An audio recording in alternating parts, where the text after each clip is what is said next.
Little River was a plant. Started with a Bible study that met at a room in the local library. They started looking for a place to build. They eventually found this property, which they tell a pretty amazing story about. It seems like no one else wanted it, knew it was here. They bought it, and just like moments later, people wanted it and started making offers. So they sold a portion of it to what is now a window manufacturing company here that is doing really well, and that allowed them to pay off the property and buy the materials and build it with volunteer teams, so they had no debt. They've been here in that community, and up and down swells after COVID and whatnot. We're at a pretty low point as far as attendance goes, but our core that's been here all along, that 20% that does 80%, they're pretty much 80% now, and they do a lot of good. Somewhat depends on where you are in the state, but anywhere within 4 to 6 miles of the coastline, you'll find that everyone, for the majority, votes and leans pretty liberally.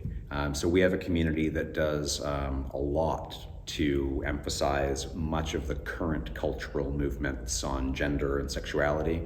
If you go further inland, it's a much more conservative take, but it's a lower percentage of the population. The other is a lot of people here are spiritual, but it's a very eclectic chicken soup kind of spirituality. Many of them have some generational connection to the church, but it may be 2 or 3 generations back. Probably a fairly positive idea of at least the name of Jesus, though they wouldn't likely know much beyond the golden rule and maybe something out of the Sermon on the Mount. Their idea of Jesus is very much of a peace and love kind of thing, and then they're going to inject into any of that a lot of New Age or Buddhist kind of beliefs with it. So it's a spiritually active culture, but one that's definitely would be challenged very significantly by the exclusivity of a full-blown gospel. Figuring out how to connect our people into the community, because the belief structures and worldview are so different. A lot of the people here end up sort of in the Christian bubble. The idea of gospel conversations is definitely taking root, but we've been talking about it for 4 years. Just trying to find ways in our conversations and in our relationships to make connections between what they're saying, the questions they're asking, to things in the scriptures, to stories from the Bible, to teachings from Jesus. Hoping to find a way to address outreach and ministry to children and youth. We have a few very young kids.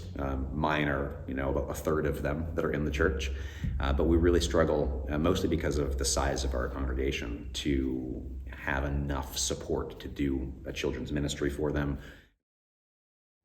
One, we try to connect people into community events rather than creating our own, so that we show the community we care about you. So we'd like to try to pair teams up with some of those large community events, just to be part of that volunteer effort, get to know people, and help the church to establish some rapport with those as well. And then we're also trying to find ways to engage with our immediate neighbors. And we're not in the residential section of Belfast. We've got more area businesses here than there are homes within the half a mile or mile of the church building. And yet those are some fairly substantial employers. And so we'd like to be able to do something for those places. We're thinking about doing a neighbor day, using our association's activity trailer, bounce houses, popcorn machines, snow cones, all that, and saying sort of, take a break, have some fun with your family after the last 2 years of craziness and isolation and restrictions and the overtime you've been working and the short staffing you've been dealing with and all of that stress. So we're looking at hopefully some ways to show love and care for those community members who are working right really in our backyard. In a broken world, we will be the family of God to our community, one relationship at a time.